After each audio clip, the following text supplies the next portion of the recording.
मतलब क्या मैं ये समझूं जुग साहब की जो संकल्प पत्र बीजेपी की तरफ से सामने रखा गया वो एक बेस लाइन है जिसको आप मान रहे हैं कि ये चीजें हैं जी जिसको लेकर हम यहां पर सरकार बना रहे हैं क्योंकि लोगों का विश्वास हम पर है, लोगों का भरोसा हम पर है।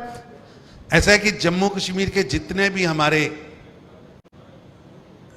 विधायक चुन के जाएंगे, जो सरकार होगी उसके सामने एजेंडा होगा ये जो 25 संकल्प और जो हमारा मैनिफेस्टो है जिसे संकल्प पत्र है, वो संकल्प पत्र पूरा करना है। आप देखिए, हम बातें नहीं, हमारी सरकार बातें नहीं काम करती।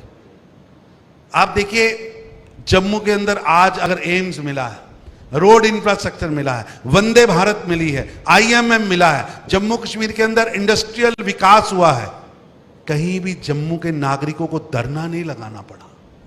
एक जमाना था कि जम्मू को कुछ मिलता था तो उसके लिए जम्मू के नागरिकों को धरना लगाना पड़ता था, लाठीचार्ज होता था, अरसू गैस की गोलियां होती थी और कश्मीर में बैठे हुए हुक्मरान ये हुक्म जारी करते थे कि जम्मू की इस आंदोलन को कुचल दिया जाए। आज जम्मू निर्णय करेगा सरकार लाने का, और ये वही जम्मू है जिसे पक्षपात के द्वारा पीछे फेंका जाता रहा। अब जम्मू पिछले 5 सालों में बिना लड़े जम्मू को सब कुछ मिला है और ये क्रम जारी रहेगा और जम्मू ही आने वाली सरकार का नेतृत्व करेगा। चुग साहब ये भी जरा बताइएगा, हम जब जम्मू प्रोविंस की बात करते हैं तो हमने राहुल गांधी को यहाँ पर देखा, प्रियंका वाड्रा गांधी को देखा, प्राइम मिनिस्टर साहब को यहाँ पर देखा।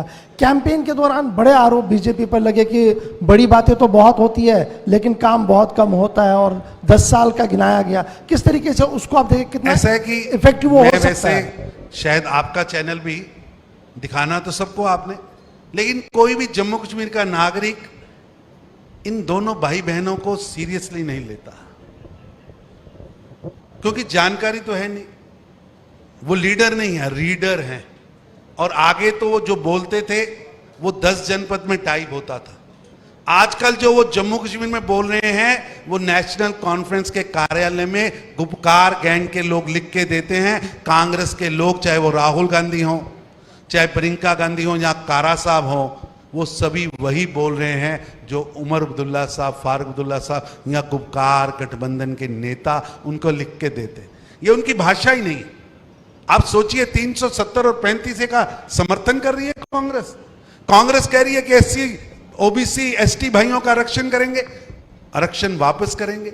मेरे को तो ऐसे लगता है कि जम्मू कश्मीर के अंदर कांग्रेस पार्टी ने अपना एजेंडा और झंडा और अपनी पार्टी नेशनल कॉन्फ्रेंस के कार्यालय में जाके उनके कार्यालय में सरेंडर कर दी है।